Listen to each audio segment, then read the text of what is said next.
మొన్న యువత పోరు అని చెప్పి వైఎస్ఆర్సీపీ ప్రభుత్వము పెట్టారు. ఒక చాలా పెద్ద ఎత్తున కార్యక్రమం పెట్టుకోవాలని చూసుకున్నారు, కానీ ఒక కార్యక్రమం నిర్వహించారు.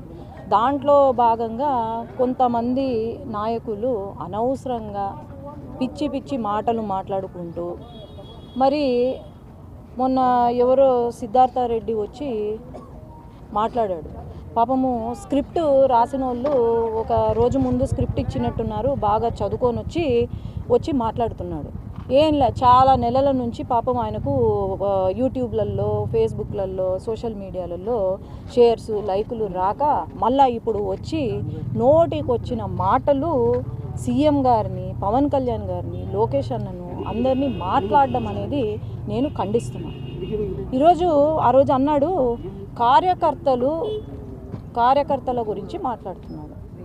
9 నెలలుగా మరి కార్యకర్తలు నమ్ముకున్న కార్యకర్తలు చాలామంది ఉండొచ్చు అతనికి. మరి 9 నెలలుగా కార్యకర్తలని గాలికి వదిలేసినాడు. మరి కార్యకర్తల గురించి మాట్లాడే అర్హత ఇట్లాంటి రౌడీ నాయకులకు ఉందా అని నేను రమ్మను. నేను సిద్ధంగా ఉన్నా. తమ్ముడు అనద్దయ్యా, నేను అదే చెప్తున్నాను. బైరెడ్డి వంశాన్ని కాపాడిందంటే ఈరోజు బైరెడ్డి శబరి, బైరెడ్డి సిద్ధార్థ కాదు. వాడికి ఎక్కడి నుంచి వచ్చిందండి బైరెడ్డి పేరు? బైరెడ్డి రాజశేఖర్ రెడ్డి ద్వారా పేరు తెచ్చుకున్నాడు, అంతేగాని బైరెడ్డి సిద్ధార్థరెడ్డి అని అనద్దండి. ఎక్కడ కూడా బైరెడ్డి అనద్దండి. అది నా సొంత పేరు, నా ఇంటి పేరు. వాడికి ఒక పేరుంది, సిద్ధార్థరెడ్డి అని ఒక పేరుంది.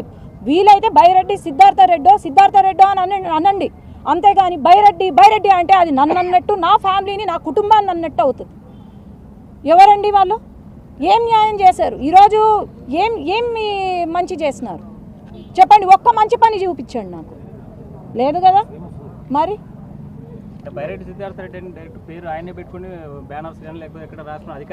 నేను అదే చెప్తున్నా, ఏమన్నా పెట్టుకో, ఇంటి పేరు ఏం పోదు, కానీ వాళ్ళకు కూడా ఒక పేరుంది కదా, సిద్ధార్థరెడ్డి అని పేరుంది కదా. ఎందుకు ప్రతిసారి బైరెడ్డి అనేస్తారు? బైరెడ్డి అంటే ఇంటి పేరు. మీరు ఒక ఇంటి పేరుని వాడుతున్నారంటే అది మొత్తం ఇల్లు మా ఇంటిని అన్నట్టు, అర్థమైందా? వాడి పేరుంది. ఇప్పుడు ఈరోజు బైరెడ్డి అంటే ఏ బైరెడ్డి? నేనున్నాను కదా, ఒక ఎంపీగా నేనున్నా. Byreddy Shabari is MP of Nandyal. whom are you targeting if you say Byreddy in the media? అది